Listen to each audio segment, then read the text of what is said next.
Grab your popcorn and snacks. Find a comfy spot, take a seat or lie down, and let me transport you to a place of fantasy, ghost stories, ancient legends, odd creatures, alien encounters, and other magical topics. You may even decide to join the conversation. From faraway lands to your own backyard, with a small dash of pixie dust. Turn out the lights and open your minds. The journey is about to begin. Hey everyone, excuse me, welcome to California Haunts Radio tonight. My allergies. Because it's a fake spring here in California, even though now that all the little pollen things have started to take hold, now it's windy. So now you got the wind blowing. Just like with me. It was so warm in here. If you guys watched the show yesterday and Sunday, the sweat was just pouring off because, it was like 75 outside. So I turned around and my furnace is old, so turning it off is no. It's a big no. So I went up and turned the vent off. Shut the vent down. But I shut the vent down and now I'm freezing because now today the highest it got. And then you guys are gonna laugh, the back east guys, because it's gonna sound really wimpy. But it's now like 50 degrees outside. So I'm freezing, with the north wind blowing. And I know it's wimpy, but California people, we die at like 65, 65 and lower, we start freezing. And what's funny is if you're like in tropical places where it gets cold sometimes, it doesn't even have to be down in the 60s. It could be like 72 and 73 and 74 and you're freezing. But I mean, that's what's going on right now. So I had to open up the vent again. But anyway, my name is Charlotte. Welcome to the show. And I'm going to be your host for the next hour or so. We've got a really cool show coming up for you. We're going to be talking afterlife communication. And I wanted to share something with you before we get really rolling on this show. As everyone knows who listens to the show, my best friend, Monica Funk, who was also a producer of the show, passed away last Tuesday. And like everyone else, just like the topic we're going to have tonight, I was trying to talk to her, see if she was still around or what was going on with her. And I was thinking about phone calls from the dead and thinking about text messages and all this other stuff. And, it was just one of those things. That happened all last week. But anyway, never look a gift horse in the mouth. Thursday, I managed to get a free personal pizza, just a frozen one. Like those things, like the ones you get at the dollar store. Those Celeste ones. That are the combos. This was like that. And so I got it, and I didn't give it it was in a bag. I didn't give it a second thought, so I just tossed it up in my freezer. And like I said, didn't give it a second thought. So Thursday night, I thought, well, I'm gonna eat the pizza. So I bring it out of the freezer and I lay it on my counter and I look at it and my eyes got like saucers. Because when my friend would come visit me here in Sacramento, when she would come visit me, she would always buy me groceries. And in those groceries was always a pizza, a frozen pizza. But it was always a pizza, but it was always the same type of pizza.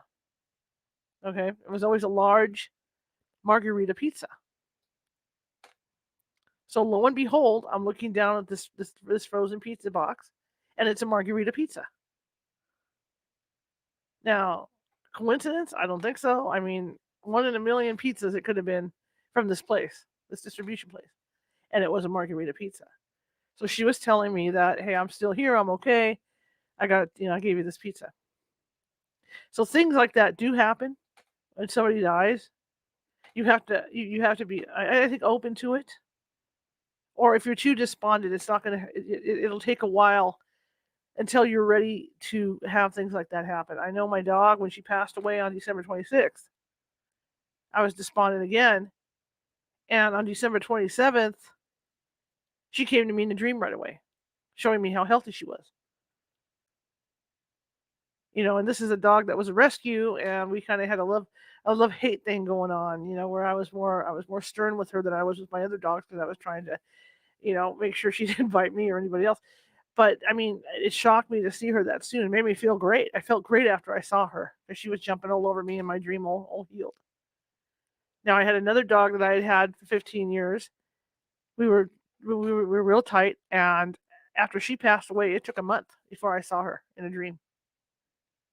So I mean, it doesn't, for everybody, it's for everybody who passes away and for everybody who's left here, it's different. I think it depends where your mental levels are course, this gentleman that we're going to talk to tonight maybe can clarify a little bit of that for us. But I think it depends whether or not mentally you're ready to accept it and accept what happened, and accept seeing your friend. They're there, but they're not there. They're there in your dreams or whatever, or they're there physically, or the pizza's here or whatever. But you have to accept the fact that, okay, this is how it's going to be. It's not going to be a, hey, I'm here, ring the doorbell thing, right? So anyway, those are my stories. I have other stories about after my mother passed away too, but that's for another show. But those are the most recent ones, because if what a lot of people don't realize is this last month has been a bear. Starting December 26th, my dog passed away. I lost one of my, and then right behind that, within about a week, my brother passed away, and then right within a week of that, my uncle passed away, and then 2 weeks later, my best friend passes away. So it has been a rocky ride for me this last month and a half. So yeah, so I'm just trying to, even now, I'm just trying to wrap my head around all that. But anyway, welcome to the show. My name is Charlotte. I'm going to be your host tonight again for the next hour. We are the California Haunts Paranormal Investigation Team based out of Sacramento, California. We have branches in Washington. I got to remember that. I can't say Oregon because Monica's gone. We have branches in Washington, Nevada, and Hawaii, as well as California. We're 35 strong here. We're a nonprofit organization. We don't take money to do paranormal investigations. We're just here to help people and to educate people about the paranormal. And that's what this show's about, is to help educate people about the paranormal. Okay? You can find the group webpage at californiahaunts.org, and the radio webpage is at californiahauntsradio.com. And for those of you guys listening right now on YouTube, we're looking for subscribers. The more the merrier. So if you would so kindly, if you like what you hear today, there's a little ghost down in the right-hand corner that has a Sherlock Holmes hat on and a magnifying glass. And if you click on that, that'll make you a subscriber of the show. We have over 170 videos over there, all shows. Plus, if you're interested in our archives, you can go to our radio website, the radio.com, and check that out, because that actually has our blog talk stuff on there, because we go way back. We just didn't start doing this a year and a half ago, like it shows on YouTube. We go back 15 years of doing shows on Blog Talk Radio as well. So we've had a lot of cool guests on, and we want to keep having a lot of cool guests on, And I'm going to do this earlier in the show than later, because I think people are off. And you see that ticker at the bottom? Well, this is the PBS moment, because we're a nonprofit. We don't get, I don't have people paying big bucks to come on the show, and I don't pay people big bucks to come on the show. So what we do is that it comes out of my pocket. So all the computer stuff and all that, mics you see, lighting, everything comes out of my pocket. So if something breaks, it falls apart, I got to pay for it. My internet, all that stuff. So if you guys would be so kind as to donate a little bit to us to keep the show on the air, that'd be great, because we love doing this. I'm a journalist, photojournalist by trade, so I love bringing guests to the show. Okay? And you can do that at paypal.me at California Haunts. Or if you're uncomfortable with PayPal, you prefer Venmo, just go into Venmo and type in California Haunts. You can do it from there. I'd really appreciate it to help me keep things going here on the air and keep these guests coming. Okay, what are you doing this weekend? Saturday and Sunday. I know what I'm doing. I'm going to be at the Mystical Minds Convention in San Jose. I'm going to be talking about ghost hunting. What else, right? You guys want to come and meet me? Come on down. All right? There's other guests there, too, that you'll probably recognize the names. Nazir Muhammad Chohan, Lorian Fenton, Brad Olson, Michael Fury, Drake Fury, Tiffany Turner, Robin Korak, Bess Salomon, and Shannon DeFlorentino is going to be there as well. And as you can see by the guests, we're not only talking about ghosties and paranormal, we're talking about Wicca and all that other stuff. So it's going to be a wide-ranging thing. Plus, there's going to be question and answer people, where we're going to sit at tables and you can ask us questions and fire away. So come on down. That's mysticalmindsconvention.com. That's going to be February 19th and 20th in San Jose, California. Okay? All right, let me do this. Work done. Let me put it over here. Like I keep saying, I want to have that sound like Letterman has, where it smashes into a window or something. Tonight's guest, Robert Ginsburg. Or Ginsburg. I want to let him tell you his story. because he's probably a lot better at it than I am. But it's along the line of what I was talking about in the beginning of the show about the signs I got from my friend and my and seeing my dog. But it's going to be an interesting show, so grab your popcorn and snacks and sit back and enjoy because we're going to learn about communicating with the those that are deceased. All right, and how Robert got to the point where he wanted to communicate with. Okay, all right. So here we go. Without further ado, dun, dun, dun. Hello, sir. Hello, how are you? Good. How are you? Okay, Welcome to the show. thank you. Glad to Tell be us a here. little bit about yourself, sir. Well, 20 years ago, I had a much different life than what I have now. I was a logical left brain thinker. I didn't believe in an afterlife.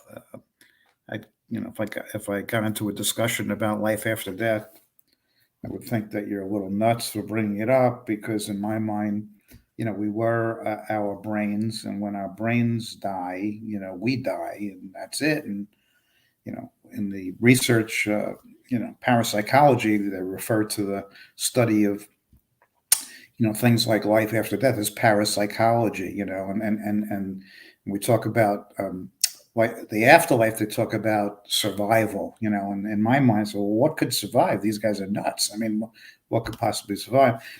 As it turns out, what survives is the mind, and the mind can act independently of the physical brain. And when I say mind, you could substitute the word consciousness or soul, or whatever you prefer to call it. But clearly, there are many things, starting with telepathy, mind-to-mind communication, that are real, that have been tested in the laboratory. Research is going on for decades on that. Remote viewing, distant healing, things of that nature. So once you believe that the mind acts independently of the physical brain, then life after death becomes plausible, if not logical. So I mean, what in my particular case, what spurred my interest was personal tragedy. Often trauma and grief are catalysts for exploration. My daughter died in 2002 in a car accident. And the morning of the accident, about 3 o'clock in the morning to be exact, my wife popped up in bed and she was shaking and she was trembling. And I said, "What's the matter?" And she said, "Something horrible is going to happen today." And I said, "What does that mean? Can you tell me more?" She said, "I can't. It just something utterly devastating is going to happen today." And to make a long story short, I took it seriously because I was open minded. I was an open minded skeptic, and there were many times together in our lives. We were married a very long time, and there were several instances, probably 4 or 5, where my wife would have these precognitive moments, or whatever you want to call them, and they all turned out to be true. Every one of them exactly the way she described it, except that they were all good things. But logic told me if she was right then, Mm-hmm. she could be right, right now. And I let my guard down at night, and my son and my daughter were in a car accident. My daughter didn't survive, and my son was seriously injured. And after it became clear that my son was going to survive his injuries, about a month later, it just hit me like a ton of bricks. I remembered that morning of the accident. I said, "Wait a second, how did Fran, my wife, know?" She knew. She was shaking and trembling. So that started me on a quest of meeting with medical doctors and researchers and academics across the country in various universities, trying to find out if there's any credible evidence that people can survive their physical death, and Mm-hmm. whether consciousness is not dependent on the physical brain. One thing led to another. I became fascinated by the abundance of evidence from many different disciplines of research: near death experiences, deathbed visions, mediumship, reincarnation, after death communications, electronic voice phenomena, all these things. And you know what? When you talk about any one of these disciplines of research, it's easy to dismiss it. But okay, it's the product of a dying brain, and it's coincidence and so forth. But if you're able to learn about all of the evidence and step back and look at it as a whole, Mhm. it's hard to dismiss. And eventually, despite me trying to deny it or dismiss it for 7 years, I eventually relented under the weight of the evidence. And of course, now we have in 2004, we formed Forever Family Foundation. We have 12,000 members, and there's a great interest. Why is there a great interest for things like you were describing at the top of the show?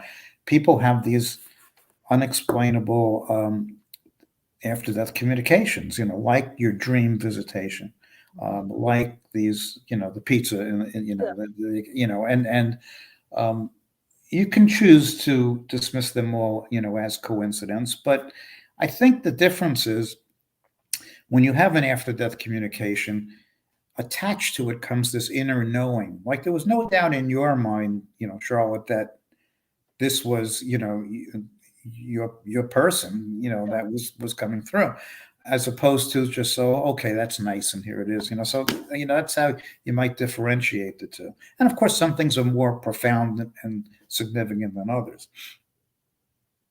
Yeah. Of course. And as a non-believer like you were, what I mean, obviously your wife, your what happened with your wife convinced you, but from from your point of view, did something happen to you to change your mind? Well, there were a lot of things. I mean, the first thing that happened to me were these dream visitations that started happening to me. Um, I actually, it took a while. It was probably about a month or two went by, and I actually was going to visit uh, my middle daughter, who was just started, her college career, and we flew up to her school, and we were staying in a hotel. And while we were in the hotel, my daughter, came to visit me in this thing, and the difference between dream visitations and so-called regular dreams is that regular dreams tend to be disjointed, and they don't make much sense, and they're anything but clear or lucid, and you don't remember them. You forget them as soon as you wake up. A dream visitation is nothing like that. I mean, you in these dreams, I could see her, I could talk to her, I could touch her, I could hug her, and there was I was so shaken by it in terms of, I say shaken, but really, I guess, the joy of being able to communicate, that my wife thought I was having a heart attack. I couldn't control my heartbeat. I was just wanted to drive me to the hospital. Um, and the interesting thing about it is that I found out later, that my she came to my wife, in a dream visitation at the same time. Um, my daughter was staying in the hotel with us, and she came to my daughter that same night at the same time. And my son's fiance at the time was also in the hotel, and she was very friendly with my daughter. And my daughter came to her. So here we have my daughter, who was recently passed, came to visit four different people Hmm. at the same time, which tells you something about the nature of consciousness.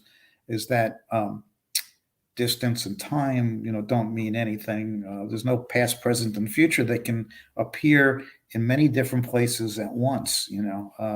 So that was one of the things that kept me going. You're obviously in profound grief, but that gives you some degree of hope and comfort, and that spurred me on to learn more. Am I making this up? Is it real? And so I just kept, learning and studying. When like you were talking about the dreams, you can also feel their emotions. That's what I found is that like with the one dog that I had, when she came back, I could feel how happy and excited she was. She was jumping up, twisting her body, but I could actually, like I said, I could actually feel that emotion from her. How she felt so good and how happy she was. Where she was. Yeah, that makes sense. I mean, emotions. You know, if we're in this other dimension, when we cross over, and it may have something to do with frequency and vibration. But we're entities essentially of thought. I mean, we have no body. We do everything by thought. We can manifest things by thought. And one of the easiest things to convey are emotions. So that those it makes perfect sense. And we're usually communicating with people that we love. And love is an emotion, and love and similar emotions could be the conduit by which these things take place. Absolutely. So when you first started looking into this, you started to go to different scientists and stuff. What did they say? Were they skeptical, or did you have to convince these guys to help you out to figure all this out, or what happened? Well, of course, I was going to the scientists that was studying things like this. So Okay. but it's a valid point. I mean, these scientists um, fought obstacles their entire careers. I mean, a lot of times they were ostracized by their colleagues. They weren't getting their papers published in peer-reviewed journals because this thing challenged the whole paradigm of science. It challenged the education. If these things are true, then a lot of these scientists, that their whole upbringing and their whole education is put to the test, and where you can challenge it. And they rebelled about it. When it comes to a lot of these so-called paranormal phenomena, a lot of scientists just, when you challenge them about the evidence, are you aware of this? No, they're not aware of it. They refuse to acknowledge it. So, but they'll debate you, without having knowledge of the evidence. So, I was meeting with medical doctors that studied near-death experiences, which I think are very compelling when it comes to evidence of an afterlife. Reincarnation has been studied for 50 years now. Hmm. And that evidence is compelling. We were there's a Netflix docuseries called Surviving Death, and we were featured in one of the segments, and a lot of the people on the board of the foundation were also part of it. And I think the first episode is all about near-death experiences, and the last episode is on reincarnation. Those shows are good because it opens. They get obviously on Netflix, they get a tremendous viewership. So it opens up a lot of minds who have never been exposed to these things before. So on that level, I'm glad they made this series. This is all interesting to me because, like I said, as a paranormal investigator too, I mean that's what we're looking for when people think that they have things going on in their houses, and to hear it come from people like you who were skeptical. Well, I was a crime court reporter, so I was skeptical as heck too. When I started getting into all this, but it's interesting to hear from people like you because you were really, really, really skeptical to it. Yeah, and I mean, this is kind of up your alley doing your investigations, but if you watch the Netflix series, I gave them footage of video that my wife shot. We were talking about my deceased daughter one evening. We were out in the car, and we walked in the house. We turned on, the lights in the kitchen, and then after about a minute or two, we were treated to this light show, and you could watch it on, in the series. And we had 9 hi-hats in the kitchen, and they were, alternating and pulsating, and, just, it was, I couldn't assimilate what was happening. I was just standing there watching, and it lasted about 5 minutes, and then it stopped, and then all of a sudden it picked up again. So, my wife immediately, felt that this was a sign from our daughter because we had just been talking about her, and she's an entity of energy, and um, this was an energy type of occurrence. But of course, my approach is always first to rule out the physical explanation. So at 9 o'clock the next morning, I had an electrician at the house, and I had him take down First, I had him examine each of the 9 bulbs. Then I had him examine each of the fixtures, the 9 fixtures. He didn't see anything wrong there. Then I had him take off all the light switches, that controlled them. He never found anything wrong there. We had been living in the house at the time for 15 years. It never happened. And then we lived there afterwards for another 5 or 7 years, and never happened after that. So that's what it took for me to accept that, as a sign, Right. So, Right. because I ruled out the physical, explanation first. So some people like me need that, others don't, but I did. Well, I can kind of verify. I mean, the reason why I'm nodding so much is that when I first started out doing this, and we used to film a TV show, California Haunts, and we used to do investigations with one of the local teams in Sacramento, and we did this house out in Roseville, and it was interesting because it was this. I think it was this old woman that lived in there, and her husband had died, and she had seen apparitions of him in the house. But there were also other things going on in this house. And so we ended up in the master bedroom, and they had one of those light switches, that with the dimmer on there. And we Yeah. had we had shut the thing off because I was standing in front of it. That's how I know. The dimmer was off. It clicked, and I was filming, and the psychic that was on scene came in contact with a Spanish speaking woman. And so they started, she started talking to her in Spanish and asking questions. Of course, we had all the recorders going. And the answers for yes and no were coming in through the light. The light was coming on by itself in answer to yes and no. And Right. I kept turning back because I thought, well, maybe I'm leaning against the switch or something. Because I'm like you, right? Right away, I'm thinking, well, maybe I'm bumping the stupid switch. But I was about 3 feet away from the switch when all this was going on. And then we turned around and we got EVPs to go with it that corresponded. Right.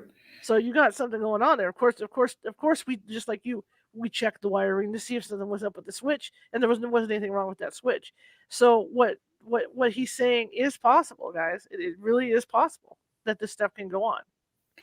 Yeah. And it goes back. I mean, this is nothing new. If you go back to the Victorian era, and the mediums at the time, and the wrappings and the table tilting and things of that nature, and they were responsive, also similar to your situation where whoever was responding in answer to the questions that were asked. So, of course, there was a lot of fraud that was going on, but Sure. and there's a lot of fraud today that goes on in the mediumship world.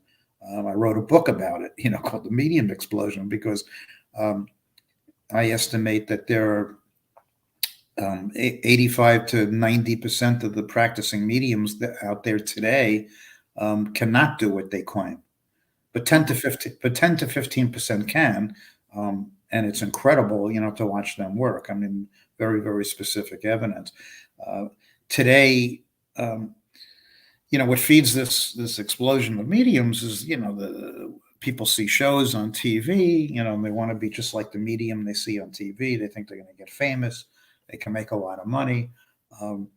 And from the fraud perspective, mediums, especially in this age of the pandemic, they stopped doing in-person readings. So everything's done on like Zoom platforms.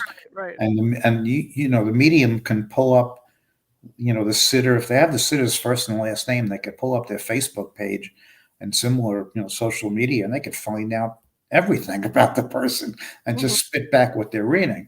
We've actually caught mediums doing that. So that wasn't a problem, before the internet was invented, but it is Right. now.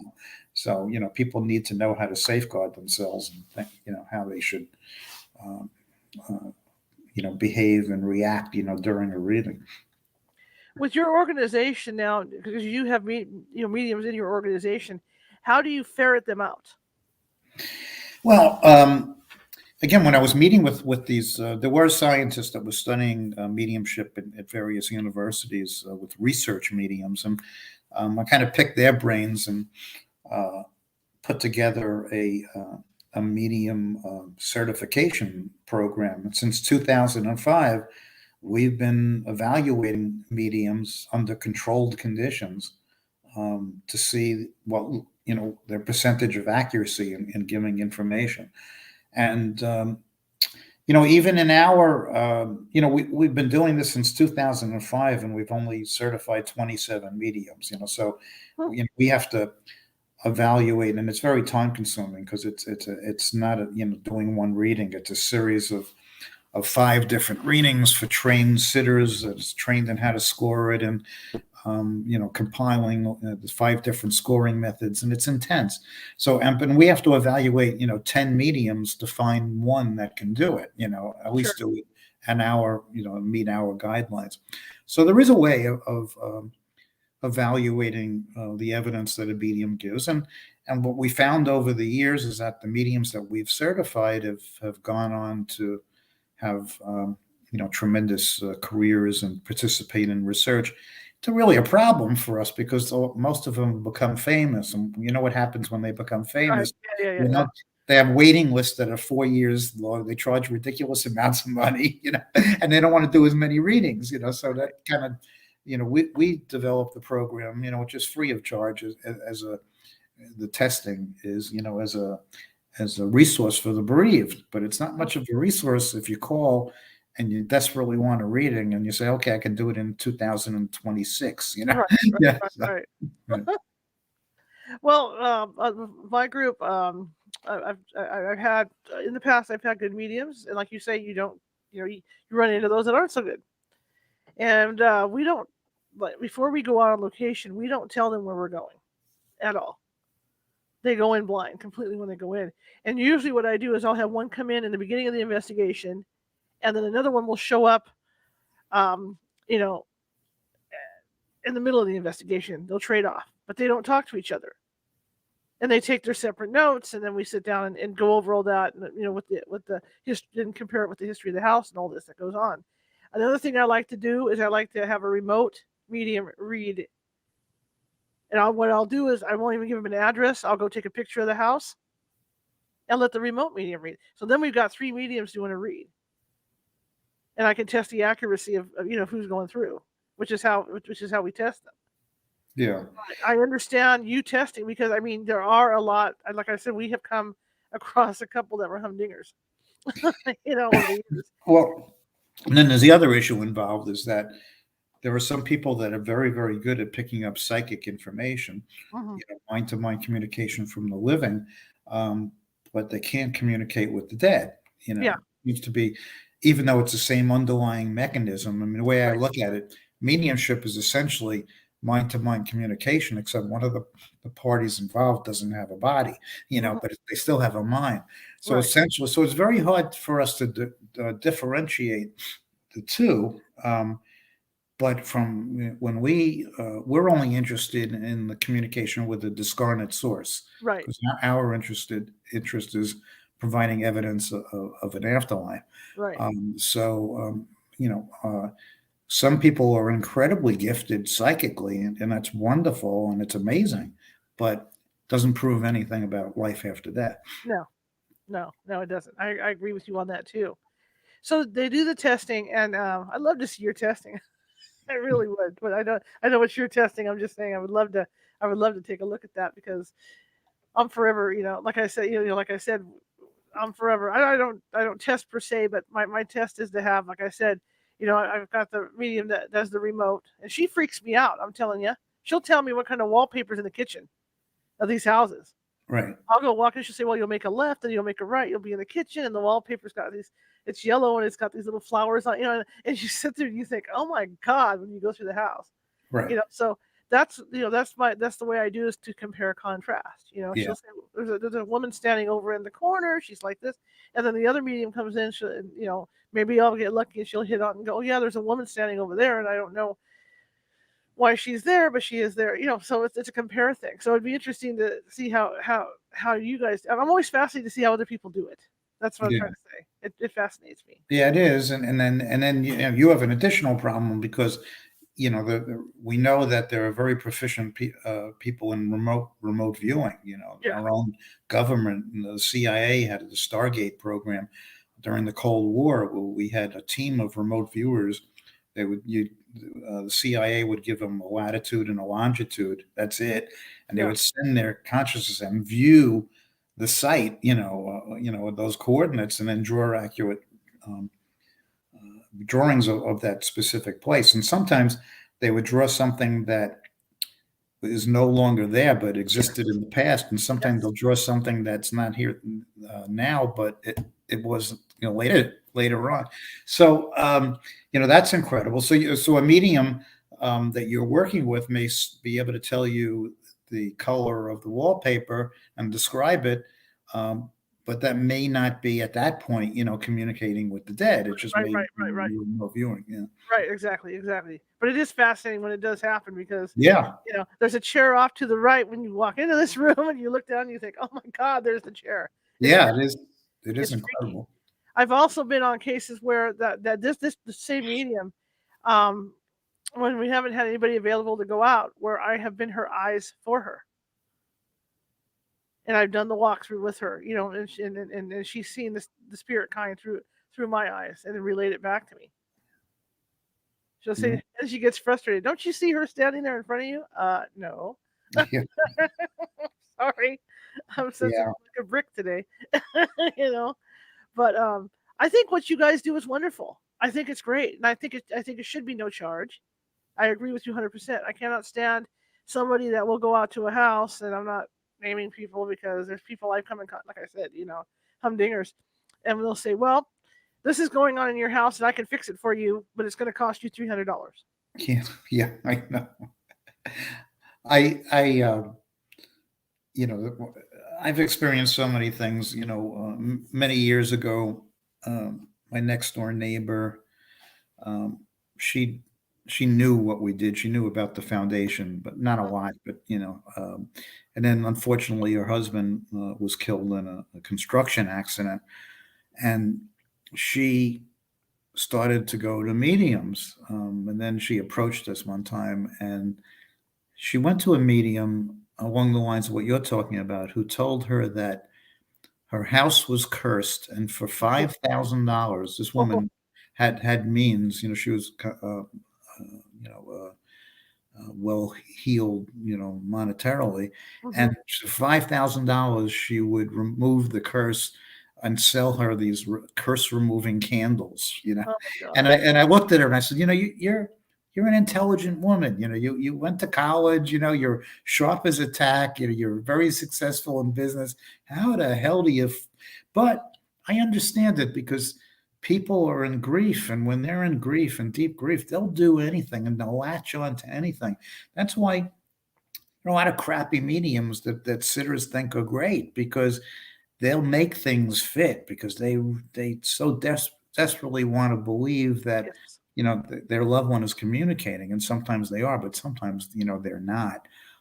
So you have to remain, when you're getting a reading, remain impartial and not let your emotions take over. So, and evaluate it. She also told me she had a wonderful reading from a very well-known medium, and she asked if I would come over and listen to the recording, because she recorded it, which you should always do.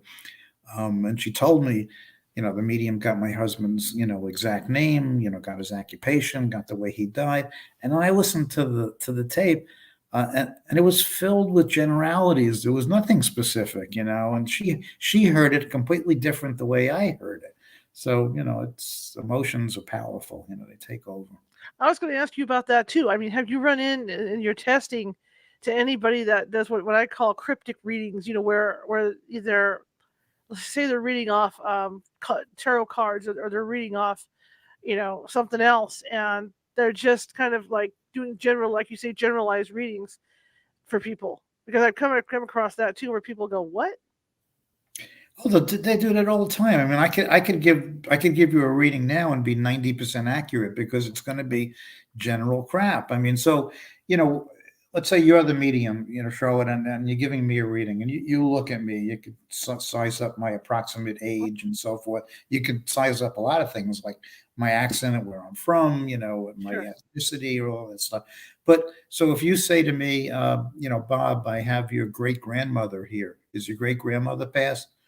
Well, shit, yeah, she'd be 130, so it's a good chance I have a great grandmother that passed. But if the medium said to me, Bob, I have your great grandmother Rebecca here, and my great grandmother's name was Rebecca, um, then even though I had to mark the prior thing as a hit because it was true, Mm-hmm. now it's weighted more heavily because it's specific, and we weight specific evidence Mm-hmm. more heavily than just general stuff. And that's a trick that a lot of mediums will do. I mean, they'll throw out a whole bunch of general things, and just hoping that you'll latch on, to something. I mean, those, we evaluate so many mediums that there are certain common things that are always said, in every reading. It's sometimes you just want to scream, but that's what it is. I'm picking up a name with an R right now, and Yeah. it could be male or female, but it's leaning more. I don't know. It's an R. There's an R. Yeah. Yeah, and or they'll play the alphabet game. I have an R, I got a T, I got a V, I got a W, and somebody's gonna, if it's in a group, somebody's gonna raise their hand, or it could be in a group of, let's say, 20, 30 people, and they'll say, "I have a gentleman that passed from a heart condition." Well, 3 or 4 people or 5 people are going to raise their hand because it's a common, cause of death, Yeah. or cancer, but what the good mediums will do, what the evidential mediums will do in a group situation is they will paint a picture first with 7 or 8 pieces of specific evidence Mm-hmm. to narrow it down, so it would only be one person that might, it might relate to.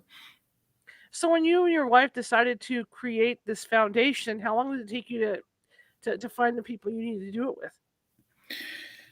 Well, it was, we started off, we were going to grief support groups just because we were losing our minds and we were trying to find some way to survive the death of our daughter. And Mm-hmm. every time we were already somewhat interested in this, and every time that either I or my wife would raise their hand and bring up the subject of an afterlife, the moderator would shut us down, like we committed a sin, like we don't discuss that here. Our purpose is only to teach you coping mechanisms for your grief. And we thought that was odd because that's all that these parents wanted to talk about. What else could give them any possible relief or comfort or hope than believing that their loved one still exists? So we used to wait till the meeting was over and stand out in the parking lot, sometimes, in freezing weather for an hour talking about that. And we said, it has to be an outlet for this, these safe groups for open discussion where people don't have to fear, being judged or labeled. So we started off just with these afterlife discussion groups, and one thing led to another, and then we started to meet with scientists and asked if they wanted to be on our board, and because we wanted to, we have a scientific advisory board made up of all MDs and PhDs, and it's important because we want people to recognize that there are credible people, very, very smart people that have been convinced by the evidence that this stuff is real. So, from there, we would hold conferences. We started a radio show in 2005, which still continues. We had, at one point, we were publishing a magazine, what was featured in Netflix, because we gave them access to come and film one of our grief retreats. We hold grief retreats in various parts of the country. We have one out in California, actually. But at these retreats, we have 3 or 4 of our certified mediums, and we have grief professionals, and we have usually a scientist, and we give people a full background of all the evidence, the scientific evidence plus the mediumship evidence, and the after, we discuss after death communications. People get some, training and in grief techniques and so forth. So very powerful. We don't make this a huge thing. We limit each retreat to 50 people because we want it to be an intimate, warm experience. And those have been very, probably the most meaningful thing that we do. We just, the problem is that the demand is so great that, we can't just we're an all volunteer organization, like you were talking about, nobody gets paid. Everybody does this, for free. And we don't get the typical grants and funding that other not-for-profits, Right. get. So we rely on, personal donations and so forth. Uh, but it's worked out. I mean, we're still, the interest is so great that we just keep, moving on. And last year, I think we added 1,500 new members. It just shows you, the interest keeps growing and growing. And eventually, we encourage people to, the only way we're going to change worldview about, life after death is to get people to share these experiences that they're having, like your dream visitation and like your sign and so forth. And once people's, once it comes out of the shadows and into the mainstream, it becomes more acceptable, which has a cascading effect. There'll be more funding for research and so forth. But I think, like you say, it's going to take groups like yours, because you do have verifiable psychics, the mediums that are doing this stuff. It's not going to take people that are willy nilly. I mean, like I try to verify with my mediums as much as I can. I have a saying that during investigations, and sometimes you take it as a horrible saying, but if the medium is talking to a client and the client breaks out in tears, they've hit a home run. You know, Yeah. and that's because they've hit on something that is so personal that only the client knows it.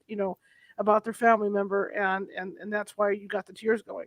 And I know it sounds weird, where I'll look at somebody else and go, "Whoop, she did it. She nailed it." But Yeah. I mean, that's the kind of thing you're looking for. You're not looking for this willy nilly crap where they're just throwing out ideas because they're looking at pictures. I find, the dead files, for what it's worth, is I'm not going to say a lot about it, but the thing I like about the only thing I like about what she does is when they go in, any photos in the house are turned around so that she can't see the photos. Yeah. And I'm starting to get into that practice with my own team. And I think that's something too, because you don't want a photo that's going to lead them onto something either, like especially if they're in a crowd situation or anything like that. It's So important. I mean, I've seen, sitters, walk into a reading with a medium. They're sitting in front of the medium, and they're wearing a pendant on their neck mhm, with a picture of their deceased loved one.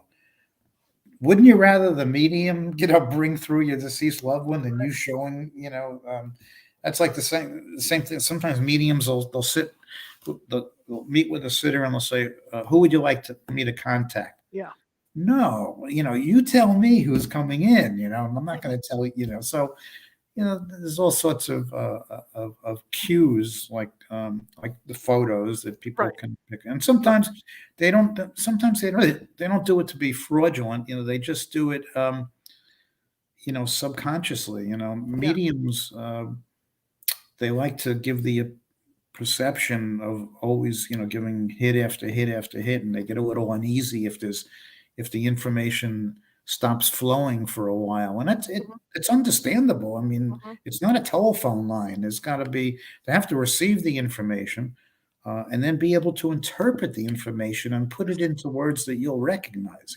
Where they get into trouble is they start interpreting the information based upon their own frame of reference, and then it loses it. Mediums should just give it like they get it. They right, get right. something, the sitter will understand it. Even if it's something obscure, just say it. Don't The try to. other thing I found too on these investigations is not every. It's like anybody else. I like you. We're talking back and forth, but I may not, and I don't know your wife, so don't take it the wrong way. But I may not like your wife. So who am I going to talk to during an investigation? It's going to Yeah, be you. And so what people have to understand too is not their loved one may not, for that particular medium, their loved one may not come out and talk to them because that just may be a personality thing that they don't like, that they don't like. that's The true. medium's not going to be talking to that person. Just like I know from talking to some of the mediums on my team, like you talk about the information and just spewing it out. Yeah, because they get it so fast when it does come in. So that's why sometimes they will sound choppy, when they're coming in. It's accurate, but it's choppy. Yeah, yeah.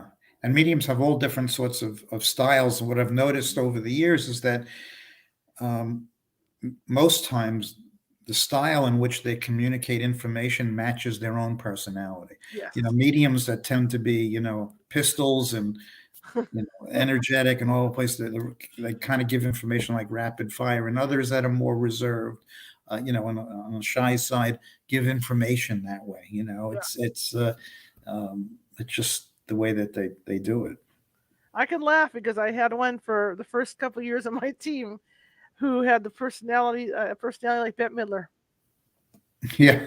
And it was like, hold on, and she starts getting stuff, strap in and hold on because you don't know what's coming out of that mouth, That's right. But Yeah. she was really good, but boy, some of the stuff we just like, Take a breath. take a breath. Yeah. I just love what you guys do. I think it's wonderful that you put this together for people. I really do. Because really, like you say, I mean, most people that are looking for help to talk to loved ones, they're going to run into these mediums that are charging up the kazanga. Yeah, it's an issue. That's why we're trying to identify, more mediums that look, there are thousands upon thousands of mediums around the world. I mean, we've only got 27, Mm-hmm. but you know, uh, I wish that more mediums would approach us. We can't solicit other mediums. It kind of messes with the integrity of the program. But if they Right. come to us, we would love to be able to evaluate and identify more of these wonderful mediums. At the same time, I think our job is to weed out the ones that can't. Because sometimes I'll say to a sitter after the reading, after they send in their scores, would you want your best friend, to pay this medium, $500, when she's in deep grief, yes or no, because that's really the bottom line. I mean, there are a lot of people, there are no regulatory, unlike almost every other profession, there are no proficiency guidelines, there's no standards of ethics, there is no licensing requirements, and these are people, mediums are dealing with people. Some of them are just hanging on by a thread because they're they don't know whether there's an afterlife or not. Their grief is profound, and if you're in that state of mind and emotion, and you go to a medium and you get a fraudulent or a terrible reading, you're going to walk away from that reading in worse condition than when you went there, which kind of Yes. defeats the purpose. So we take it very, very seriously, and mediums have to understand that what they do comes with a tremendous amount of responsibility.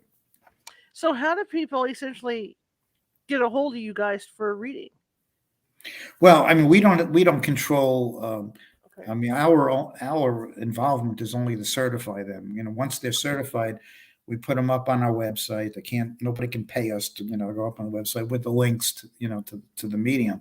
But people on our website, which is foreverfamilyfoundation.org, one of the tabs is certified mediums, and all the mediums that we've certified over the years appear on that page. Yeah, I mean, I'm just boggled. In fact, I was looking at your website.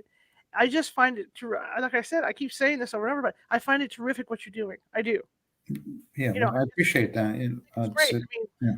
we like I said, we try to do that with the work we do and make sure we have good mediums working with us too, because we don't want to go out and flim flam somebody. That's not what we want to do as a Right. team. And Well, so I'm glad you're very responsible about that, the way it should be. I'm very funny, but I'm very fussy. In fact, we even have guidelines that we write down that they have to follow during investigations and stuff. Good for you. Because I'm very fussy about that. How long did it take you, to get these guys, the ones that you work with? Because obviously there's going to be turnover too. Like you say, they do it for a while and they start getting a name for themselves, they move on or whatever. But to get everything really up and running, for your foundation, how long did all that take? Um, well, it's a process. We just kept adding on, and we started. I think we incorporated in 2003, and we started rolling in 2004, and we just kept plugging in the pieces. Okay, now let's do this. Let's add this. Let's add this. I'm at the phase now. My wife passed away in 2020, and she was the back, really the whole backbone of the organization. So there are just some things I couldn't keep up with. So I took the most important things, and we just we're expanding upon those, and things that just too much work. I think we, like the magazine, we stopped publishing because that's a huge expense and a huge undertaking, and not doing that anymore. But we've added more grief retreats, and we've added more of the radio show formats, and so our outreach, growing membership. And membership is free in the foundation. People, um, we don't want to deprive anybody of information, but because of money. Hmm. But yet, like you, I mean, you still have bills to pay. So Right. we do certain things. We donations. We have sometimes mediums donate readings, and we hold raffle fundraisers. To win readings with the mediums, and even though most of the events are on a break-even basis, we'll do webinars and make some money there. So fortunately, people have been, generous and keeping us going. And my wife used to say that every time we were running low, in funds, the universe would step in and would get a large donor or something. It always happened. So, Right. just the way things work out. Wow. Yeah, you're so much like we want to be as far as our medium staff goes. For my ghost team, and I just, like I said, I just totally admire you. I'm gonna become a member on your site because I really want to keep an eye on what you guys are doing. I want to watch that. Well, I appreciate that. Well, the president of our foundation is Lloyd Auerbach, and Ah, my buddy. Okay. so Lloyd, obviously, his expertise. I mean, he's a parapsychologist, and Absolutely. obviously his main area of interest is in apparitions and Hmm. paranormal phenomena. But he's also well versed in the scientific literature. As a matter of fact, a lot of the scientists that we work with love to get Lloyd involved in their when they devise their research, because Lloyd knows all the tricks. So That's true. he could point out the pitfalls. He is the man. Yeah. How long have you been doing this? I know you and your wife started this. So how long have you been putting this together and get it really up and rolling really well? Well, we've been doing it since 2004, so Okay. we're at 18 years now. Lots of And experience, boy. when we started doing it, there weren't that many people doing this. I mean, we held a conference in San Francisco in 2000, and I'm bad with years, but I don't know. Maybe it was 2006 or 2007. I don't remember. But we invited every major scientist to come together, and a couple of mediums to have this huge conference. And then we were holding annual conferences every year in different parts of the country. Now I find I'm not really motivated to do that, because with Zoom and these other platforms, I could reach more people Yeah. without the expense.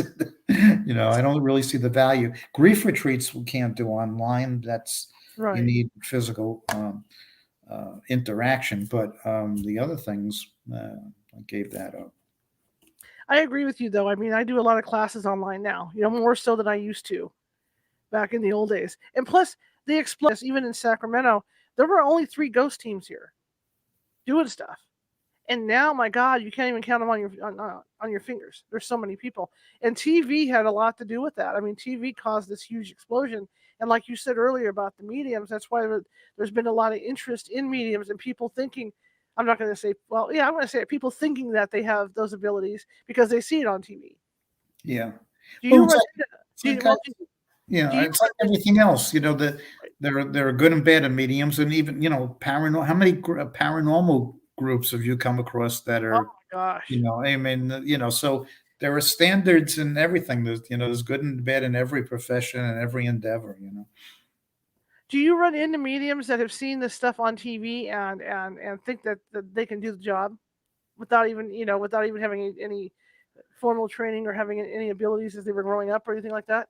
Yeah, I mean, we weed them out pretty quickly. I mean, first they send us an email expressing their interest. Well, then we send them out a bunch of questions to see how they answer it. Then there's an extensive 8-page application. Right Um, on. nine out of 10 uh, people, after they see the application, they just give up because they thought they were going to send us $100 and get a certificate in the mail. It doesn't work that way. But then after the application is reviewed by a committee, then an interview, a very extensive interview is set up before they ever get to the point of being evaluated. As I said, only 1 out of 10 actually gain certification after going through it. So um, it's a comprehensive. You're not going to make it through a gain certification if you don't if you're not really proficient at this stuff. Jerry asks, are there going to be any retreats in California in the near future? Yeah, right now we're accepting reservations for our October retreat in San Jose in Silicon Valley, and that's in October. We have a retreat in July in Connecticut. That's the retreat sold out 7 hours after we announced it. So, but we just announced October, and that's half filled, but there's still so that's October. The dates are on our website on the event page. So what happens at a retreat? People arrive there in all different stages of grief. I mean, almost everybody that's there has lost somebody and are looking for, some people are just curious, but most people are bereaved to some degree. And they have breakout sessions with, these great mediums are there, and, in small groups. There are general, demonstrations. There's a Dr. Mohana does 2 wonderful presentations about the nature of grief and techniques, and she's also trained in induced after death communication. She talks about that stuff. I usually give a talk about evidence of an afterlife. We discuss signs that people get in communications. At some of our retreats, like in Connecticut, they have a labyrinth that we walk, and bonfires, and we have metaphysical practitioners that teach meditation. We have one that's coming to Connecticut that's doing shamanic breath work. Nice. We expose them to everything, and our hope is that some of what they learn will open them up to direct personal communication and not need a medium. But we have seen, and that's why we keep doing it. We see people that they arrive on Friday and they can barely speak. Their grief is so profound, and they leave Sunday night and they're smiling and they're talking, and there really is a transformation that takes place because maybe they received a really evidential medium reading, or maybe something clicks, and they're among other people that are experiencing the same things that they're experiencing, and they learn that they're not crazy. And so it's just a total experience, that goes on from Friday to Sunday. And like I said, we think it's very important work, and we're just going to keep doing and expanding upon that. The problem is I don't have enough mediums to have more retreats, because they're just, we have a limited number. That's another reason we need more qualified mediums. I understand that completely too. What do you say to people that maybe don't believe in what you do? We don't try to convince anybody. Our job is to educate the public, to what's out there. We don't conduct research on our own. We tell people about the established research and the evidence, and people form their own opinion. Look, a lot of people have a lot of fear about things that they can't perceive with their own senses, a fear of the unknown. There are people that have deep religious convictions, and they're told that they're not supposed to be doing this stuff. And there are a lot of obstacles that we faced. I think it's getting better than when we first started. Mm-hmm. There used to be people that call us on the phone and they were whispering. And my wife used to say to him, like, "Why are you whispering? Speak up so I can hear you." And it turns out they're whispering because they live in the Bible Belt, and God forbid somebody would hear their conversation, they'd be shunned. And that's it's, when you think about it, it's sad, that people have to feel that way.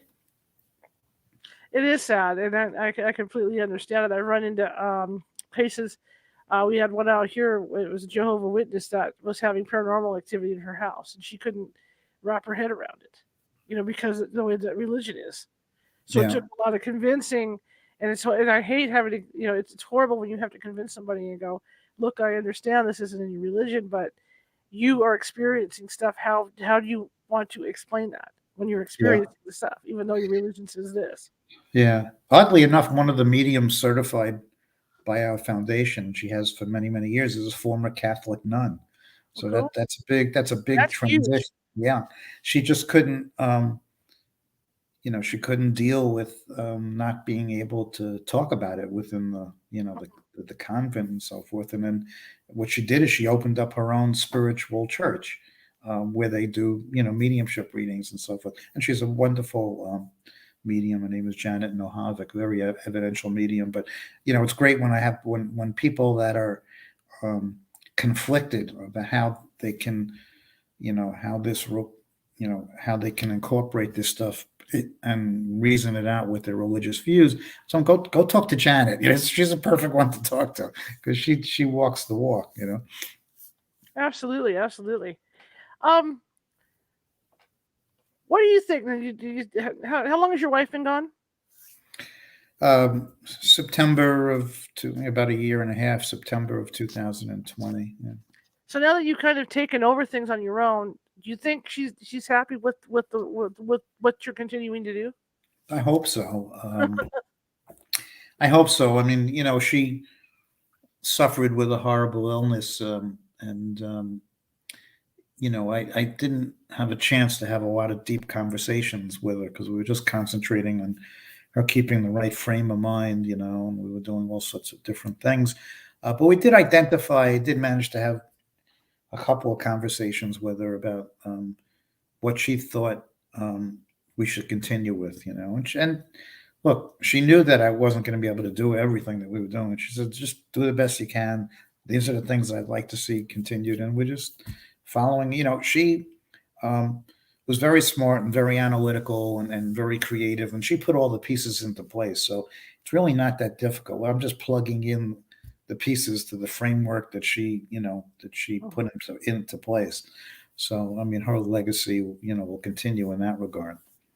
What makes your retreat stand out from, say, somebody else that does similar stuff? I don't know of anybody that does similar Okay. stuff to this. I mean, there are grief retreats and there are different types of retreats, but this is kind of incorporates everything. I mean, they don't have the caliber of mediums, and they don't have the scientists, and they don't have, you know, they don't put it together as a whole experience. Um, so it's very hard. I mean, for people to duplicate that. I mean, if they can, that would be great. But um, each retreat, even though they're relatively small in terms of the number of people, it takes a lot of work and planning. I mean, you still have to negotiate and find the venues and all the transportation and the room and board and everything for all the presenters and the logistics and making sure it's a well-rounded program. So, fortunately, we have a good core of volunteers that have been with us a long time, that work, for no pay. I mean, all the presenters, even the scientists and the mediums, they come to this thing and they don't charge us for their time. They do it just to help people.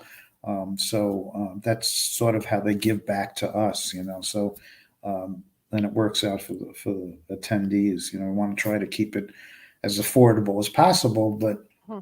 even when they're in these retreat centers or the hotels, especially in California, they're expensive, as you well know. So I mean, we try to keep the price as close to our cost as possible. Tell me about your radio show. We started airing it in 2005, called Signs of Life. At the beginning, um, I was doing it. It's once a week, and so I was doing all the interviews. 4 or 5 interviews a month, um, and I did that for many years. And it was, after a while, it was so overwhelming because I would have to read 4 to 5 books a month, which is a lot to read a book a week. And I would not interview anybody unless I was familiar with their book. And a lot of the people we were interviewing were scientists, and I'm not a scientist, so I had to sound somewhat intelligent. So I would make sure that I read the book. So eventually, so we do so many different things that we started different formats. We started a show called Mediums and Messages, where people, we have a different certified medium come on every week, and they'll do readings for people that call in, small readings. And then we have an interview show where certified mediums, or people can ask questions about how they work and about mediumship. We have a discussion show called The Gathering that I'm a co-host of, and people call in with their questions, and we just tackle. We have discussions, and listeners call in, and we talk about their questions. And then we have another format where people call in with personal experiences they have. So it's great because it's a wide variety of shows, and quite frankly, I don't have to do them all, which I love. So. Fantastic. This hour has blown by. I've learned so much from you. I want to stay in touch with you because we have similar philosophies where this stuff's concerned. Yeah. And I think it's marvelous. At some point, maybe you can come back on and talk to us some more about this stuff. But like I said, I want to pick your brain. Okay. Not in this format. Because we're kind of in a rebuild mode right now because of COVID. So now I'm starting to rebuild my medium staff. So I want to try and get the questions like you have your questionnaire and figure out, what's appropriate to ask and not appropriate to ask. If that makes any sense. Keep in touch. Be glad to fascinated by what you do, and I want to thank you for coming on. You're welcome. Thanks for having me. I really appreciate it, and I wish you all the luck in the world and what you're doing, and I just think it's great.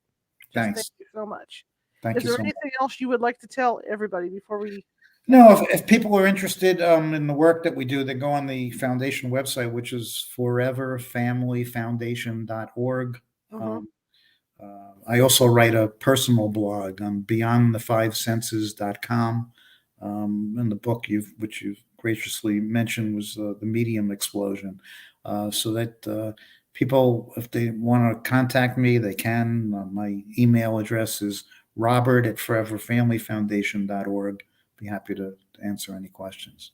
All right, sir. Well, thank you very much, and thank you. You have a good rest of the evening. You too. Again, I'll shoot you a couple emails. I really enjoyed this, and I hope to get you back on. But like I said, I'd like to ask you some other stuff too off the air. About setting up my new staff a little bit here. To make sure that I'm getting the ones that are too legit to quit. Right? Yeah. All right. Well, you have a good one, Robert. Thank you so much. You too. Take care. All right, push the button. There we go. Well, that was great. I love it when I run into somebody that has a similar philosophy to what we have, and I think what he's doing with that foundation is fantastic.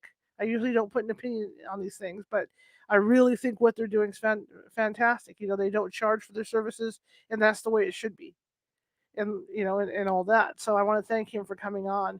Tomorrow we're kind of shifting gears. Sally Ann Monty is going to be with us.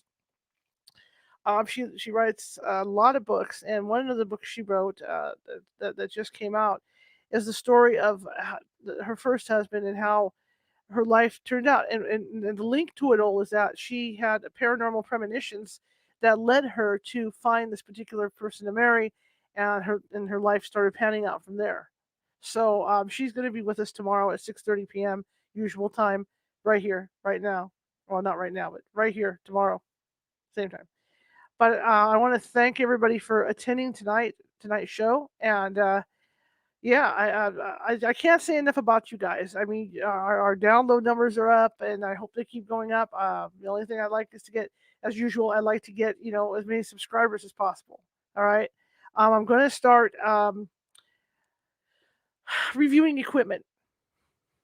And it's going to be a separate thing from the radio show, obviously, but there'll be like little mini shows to review different pieces of paranormal equipment. That's going to be coming up. Probably have the first one done by the end of the week or in the next week, but we're going to be doing that. Again, you can find us at CaliforniaHauntsRadio.com, and the front usually has the most current video.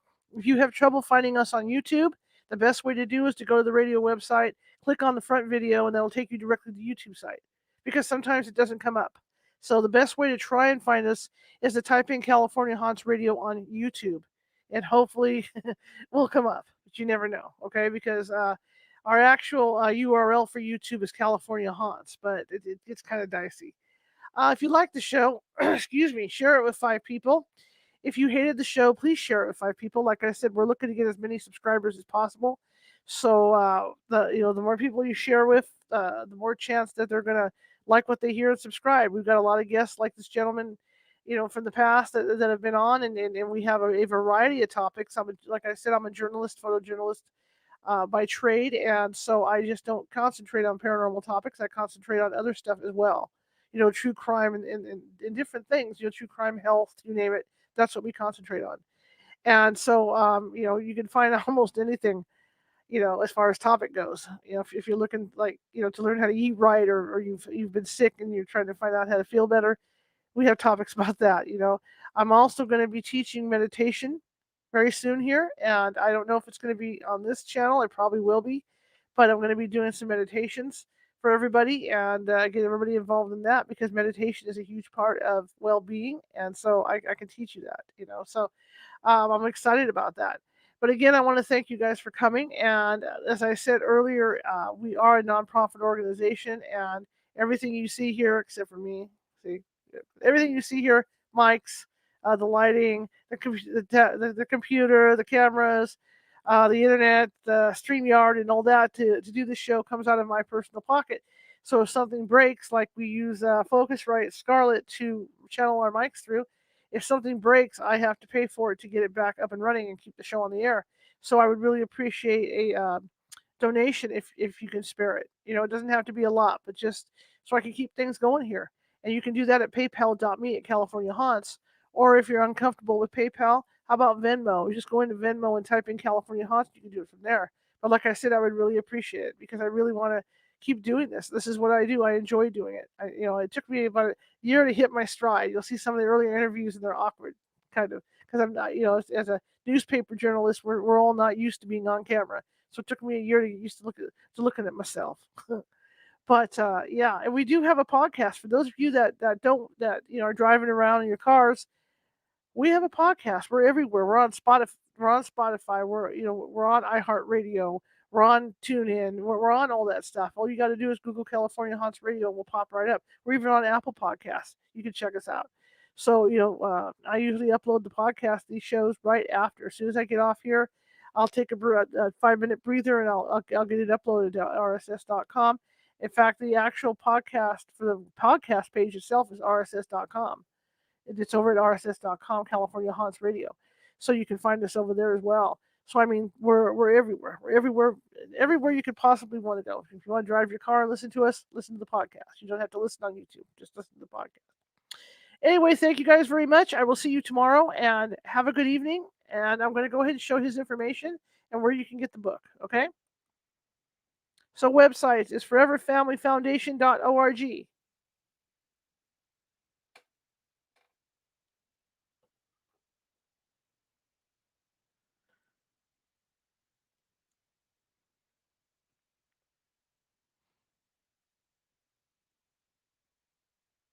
And of course, the book is The Medium Explosion. And yes, I agree with him. There was a huge, after the TV show started to come out, there was a huge explosion of everybody and their brother thought they were psychic.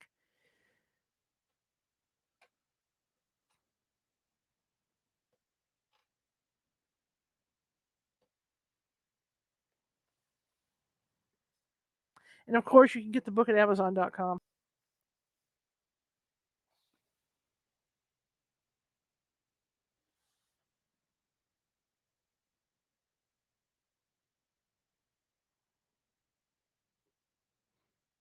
And once again, thank you guys for coming. I will be here tomorrow, and I hope you're here tomorrow as well, because it's going to be an interesting interview with Sally Ann Monty. So I will see you. Have a good evening.